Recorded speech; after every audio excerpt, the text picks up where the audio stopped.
नमस्कार दोस्तों, धर्म रहस्य चैनल पर आपका एक बार फिर से स्वागत है। जैसा कि अभी तक कहानी में आपने जाना कि दुल्हन उठा ले जाने वाला जिन किस प्रकार से एक लड़की को उठा करके ले गया था जिसकी शादी होने वाली थी। तो आज आगे शब्बीर जी ने क्या भेजा है उसके बारे में बातचीत करेंगे और जानने की कोशिश करेंगे कि उनकी भेजी हुई कहानी में आगे क्या होता है। तो चलिए शुरू करते हैं। प्रणाम गुरुजी, मैंने पिछला भाग आपको भेजा था, आगे का भाग आपके लिए तैयार है और इसे अपने शब्दों में आप अच्छे प्रकार से सुनाइएगा, क्योंकि आज मैं जो कुछ बताने जा रहा हूँ बहुत ही कम लोग इस बारे में जानते होंगे, क्योंकि हमारे पूर्वजों की ये बातें हैं सारी, और उस ज़माने में जिन कितनी अधिक खुराफातें करते थे ये आजकल सोचने वाली बातें हैं। तो जैसे कि अभी तक मैंने आपको बताया था कि किस प्रकार से वो लड़की एक खुदी हुई कब्र की जैसी जगह पर मिली।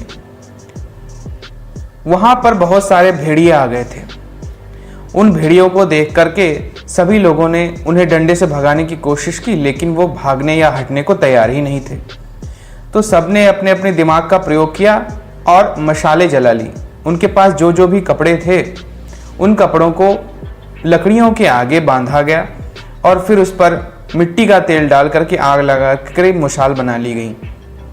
उन मशालों के जलते होने की वजह से अब भेड़िए, हालांकि वो 22, 23, 24 इतनी बड़ी संख्या में रहे होंगे, और यही लोग बताते हैं कि वो भेड़िए बड़े खतरनाक और बड़े बड़े मुंह वाले होते थे, जिनके गलफड़े जो है पीछे तक फटे हुए होते थे। काफ़ी बड़ा उनका मुंह होता था, जिस तरह के आजकल जो विदेशी कुत्ते हम देखते हैं, जो शिकारी कुत्ते होते हैं, उसी तरह वो भेड़िए वहाँ पर चारों तरफ से उस लड़की को घेरे हुए थे। हमें लगता है कि वो जिन्नातों की कोई फौज रही होगी या कुछ ऐसी शक्तियाँ होंगी जिनके बारे में हम शायद नहीं जानते हैं। तो इस तरह से वो लड़की वहाँ पर पड़ी हुई थी और बेहोश थी, लेकिन उसके साथ कोई भी नज़र नहीं आ रहा था। तो उस गांव वालों ने इस तरह से मशाल के सहारे उन भेड़ियों को रोक लिया और कई लोगों ने जूट की रस्सी डाल करके उस गड्ढे में प्रवेश किया। गड्ढे में प्रवेश करने के बाद में उन्होंने उस लड़की को उठाने की कोशिश की, जो पूरी तरह से बदहवास हुई सी पड़ी हुई थी। एक आदमी ने उसे अपने कंधे पर डाला और बाकी लोगों ने उसे रस्सी से खींचा। इस प्रकार उसे ऊपर लेकर आ जाया गया, लेकिन वहाँ पर कोई जिन नहीं दिखाई दिया। कुछ लोगों ने कहा ये लड़की पागल है और ये खुद ही यहाँ पर आ गई होगी। तो कुछ ने कहा कि कभी कभी बुरी आत्माएं, बदरूहें जितनी होती हैं, वो आदमी पर कब्जा कर लेती हैं, शायद शादी से पहले इस पर कब्जा कर लिया होगा। तो लोग तरह तरह की अपनी अपने हिसाब से बातें बना रहे थे। उसे लेकर के गांव की तरफ बढ़ने लगे। आप यकीन नहीं मानेंगे, तभी वहाँ जोर से बारिश शुरू हो गई। बारिश इतनी तेज हुई कि छोटी सी जो नहर थी उसे पार करके ही गांव में प्रवेश किया जाता था, लेकिन वहाँ पर बाढ़ आ गई केवल कुछ ही घंटों की बारिश में। इधर लड़की इधर ही रही और वो जितने लोग उसे बचाने के लिए करीबन 40-50 लोग गए थे, उन सब ने किसी प्रकार से एक बड़े पेड़ के नीचे वह पूरी रात बिताई। सब ठंड से ठिठुर रहे थे, लेकिन करते भी क्या। उन्हें कुछ भी समझ में नहीं आ रहा था कि ये सब क्या हो रहा है, और ऐसी खतरनाक घटना घट रही थी जिसके बारे में सोचने से ही लोगों को डर लगता है। तभी वहाँ पर मौलवी साहब और साथ ही साथ हनुमान जी के भक्त, वो दोनों लोगों ने आपस में विचार किया कि हमें लगता है कि ये सब जिन कर रहा है। वो लड़की को ले जाने नहीं देना चाहता है, वो किसी भी प्रकार से इस लड़की को पाना चाहता है। लेकिन सबके मन में ये ख्याल था कि अगर सब साथ में रहेंगे और कोशिशें जारी रखी जाएंगी तो निश्चित रूप से हम इस लड़की को बचा ले जाएंगे। तभी वहां पर शेर की गुर्राहट की आवाजें आ गई। सबने कहा डरने की आवश्यकता नहीं है, सब लोग एक साथ इकट्ठे हो जाओ, कोई इधर उधर ना भागे, क्योंकि समूह पर शेर की हिम्मत नहीं है कि वो हमला कर देगा। और आप लोग यकीन नहीं मानोगे कि वहां पर वो शेर थोड़ी ही दूर पे आकर के ऐसे खुले में बैठ गया जैसे कि उसे कोई डर नहीं हो, बल्कि उसको देख करके दूसरे लोगों की हालत खराब थी। सब इस बात से डरे और भयभीत थे कि अगर कोई उठा या अलग अपारे हमारे जितने भी समूह है उससे गया तो वो शेर सबको मार डालेगा, या उसको तो जरूर मार डालेगा जिसके साथ वो अपना कोई भी जो है रूप या परिवर्तन करना चाहेगा, या यूं कहिए कि उसे पकड़ने की कोशिश करेगा, या किसी को भी अगर प्यास लगी या भूख लगी इसकी वजह से कहीं बाहर जाता है तो भी उसके साथ बुरा हो जाएगा, या किसी को लैट्रिन पेशाब लगी इनमें से भी तो भी वो उसको मार डालेगा। इसलिए सब ने यही सोचा कि पेड़ के चारों तरफ सब लोग इकट्ठे होकर बैठे रहे, साथ में जो वो डंडे और मशाले लेके आए थे वो सब अपने आगे रखेंगे। इस प्रकार से सुबह हो गई। सुबह के समय भी वो वहां से नहीं हटा, क्योंकि वो सामने था और उसकी तरफ ही रास्ता जाता था और नहर को पार करना भी जरूरी था, तभी गांव में प्रवेश हो सकता था। लोगों ने सोचा कि अब कोई विकल्प इसका अलग ढंग से निकाला जाए, तो सबने यही सलाह दी कि अगर शोर मचाते हुए जोर से उसकी तरफ दौड़ा जाएगा तो निश्चित रूप से वो भाग जाएगा, तो हमें सबको एक साथ चिल्लाते हुए उसकी तरफ बढ़ना होगा। इधर अभी तक लड़की को होश नहीं आया था, तो सबने यही सोच करके पूरे जोर शोर से उसकी तरफ आगे बढ़ने लगे। शेर इस बात से घबरा गया और वहां से हट गया। अब चूंकि सब के सब उस नहर के करीब आ चुके थे तो ज्यादा पानी उस वक्त नहीं रह गया था, कमर तक पानी था, तो लोग कमर तक पानी में धीरे धीरे चल के सब लोग वो जगह पार कर गए और गांव में प्रवेश कर गए। घर में पहुंचते ही कई औरतें रोने लगी, तो लोगों को उनको चुप कराना पड़ा कि इस प्रकार चिल्लाने और रोने से कोई फायदा नहीं है, ये ऊपरी बला का कोई असर मालूम पड़ता है और हमें तो लगता है कि ये कोई जिन्न ही है, क्योंकि इतने बड़े पैर के निशान और किसी के हो ही नहीं सकते। इस प्रकार से उस लड़की को उतारा गया और उसको कई चीजें सुंघाई गईं। पता नहीं अब उन्होंने क्या क्या सुंघाया, लेकिन जब उनको सुंघाया गया तो उसके बाद कुछ ही देर बाद लड़की को होश आ गया। लड़की से पूछा गया कि क्या हुआ। लड़की ने कहा, मुझे कुछ भी नहीं पता, सिर्फ मुझे ऐसा लगा कि कोई काली छाया सी कोई बहुत ही तेजी से मेरी तरफ आई है और उसके बाद मैं तुरंत ही बेहोश हो गई, मुझे कुछ भी समझ में नहीं आ रहा था। सब लोगों ने कहा, रात गई बात गई, चलिए शादी की तैयारियां की जाए और अगले दिन शादी कर दी जाएगी। ऐसा कह करके सब लोग उस लड़की को तैयार करने में दोबारा से जुट गए। इस बात को भूल जाने की कोशिश की गई कि रात को या अगले दिन क्या किया हुआ है। वो लड़का भी जिसके साथ शादी होने वाली थी उसे भी लोगों ने समझाया कि ये किसी इंसान का काम नहीं है, तो उसने भी हाँ कह दी कि हाँ ठीक है, वो शादी करने को तैयार है, उसे कोई समस्या नहीं है। अगले दिन फिर शादी की तैयारी होने की बात होने लगी। रात के वक्त अचानक से एक बार फिर से तेज हवाएं चलने लगी।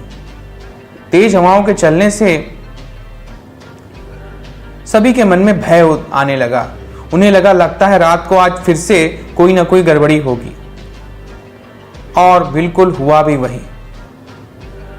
एक बार फिर से वो लड़की गायब हो गई। लोगों की आंखें खुली की खुली रह गईं। लोगों को यकीन नहीं आ रहा था कि कितनी मेहनत से वो लड़की को लेके आए थे और इस बार भी वो लड़की गायब है। सबसे बड़ी बात तो ये थी कि इस बार उसके सारे कपड़े यहीं थे, यानी कि उसे वो बिना कपड़ों के ही ले गया है।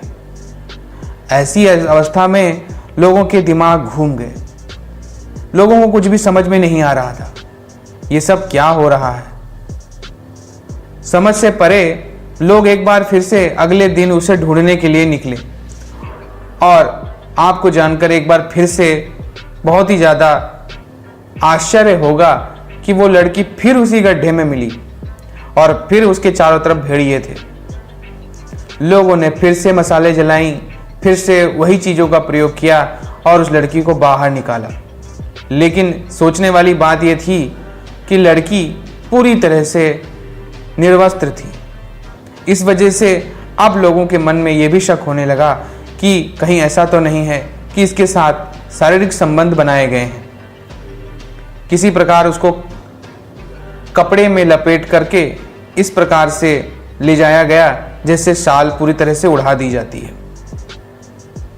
वो लड़की फिर से बेहोश थी, उसे गांव लाया गया, लेकिन इधर लड़के ने अब शादी करने से मना कर दिया।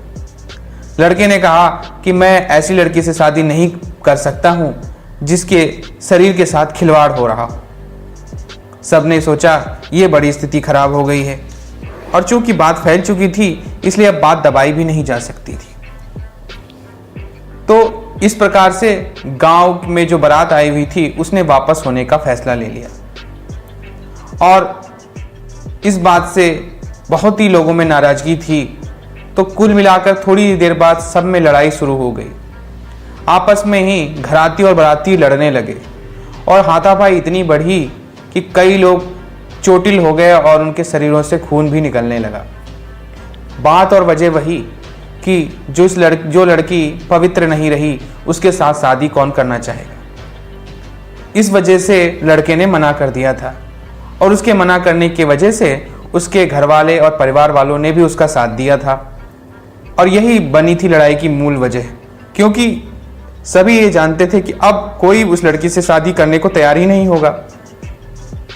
भला कौन किसी जिन्न से अपनी जिंदगी को खतरे में डालने की कोशिश करे। तो ऐसी बात में ही रात के समय वहां एक बहुत ही बूढ़ी औरत आई, और जिससे जाने से पहले ही कि बारात जब वापस लौट जाए उससे पहले वो औरत आई और उसने कुछ ऐसी बातें उस लड़के को बताई कि वो लड़का रोने लगा, और उसने माफ़ी मांगी और साथ ही साथ ये कहा कि नहीं, मैं शादी करूँगा। लेकिन ये सब खेल थे, अब क्या होने वाला था उसके बारे में बहुत ही अजीब सी बात हुई। तो फिर वो बाबा जो हनुमान जी के भक्त थे, साथ ही साथ मौलवी जी, दोनों लोग उस बूढ़ी औरत के पास गए। वो बूढ़ी औरत तंत्र विद्या में बहुत ही ज़्यादा प्रसिद्ध थी, उसकी दूर दूर तक चर्चा थी। उसे सब बूढ़ी माई कहा करते थे। तो बूढ़ी माई ने इन लोगों को बताया कि वो मरीद है। वो मरीद कौन था और ये मरीद क्या होते हैं, ये सब आपको मैं अगले भाग में भेज दूंगा। अगर आपको ये जीवन में घटित हुई, पुराने समय में घटित घटनाएं पसंद आ रही हों तो आप लोग गुरु जी के चैनल को जरूर सब्सक्राइब कीजिए, और साथ ही साथ बेल आइकन को भी जरूर दबाइए, ताकि आपको आने वाले सारे वीडियोस में उनके नई जो भी बातें हैं वो सब पता लग सकें। मैं खुद इस चैनल का बहुत ही बड़ा सपोर्टर हूं, और मैं इनकी बहुत सारी कहानियां सुन चुका हूं, और इस तरह की दुर्लभ कहानियां हम लोगों के पास बची खुची रह गई हैं, वरना तो अब दुनियादारी में बाकी इस तरह की कहानियों का कोई महत्व ही नहीं रह गया है। लेकिन ये सब सच्चे किस्से हैं जो पुराने ज़माने में मौजूद थे। तो इन्हीं के साथ में मैं गुरु जी से इस बात के लिए बहुत ही ज़्यादा उनकी तारीफ़ करता हूँ कि आगे वो भी इसी तरह के वीडियोस बनाते रहें, और मैं जल्दी ही आपको अपना इसका तीसरा भाग जरूर भेज दूंगा कि आखिर वो मरीद कौन था और उस मरीद ने आगे क्या किया।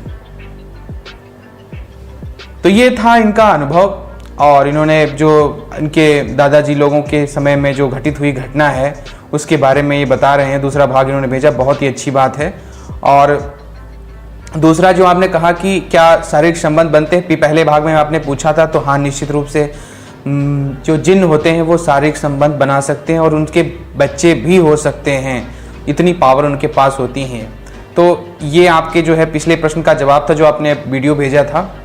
तो आगे हम लोग जरूर जानेंगे, आपकी कहानी बहुत ही ज़्यादा इंटरेस्टिंग होती जा रही है, और तीसरे भाग को आप जल्दी से जल्दी भेज दीजिएगा, जैसे आज ने आपने जल्दी ही से भेजा है। तो अगर आपको ये कहानी और इनका अनुभव पसंद आया हो तो लाइक करें, शेयर करें, सब्सक्राइब करें। आपका दिन मंगलमय हो। धन्यवाद।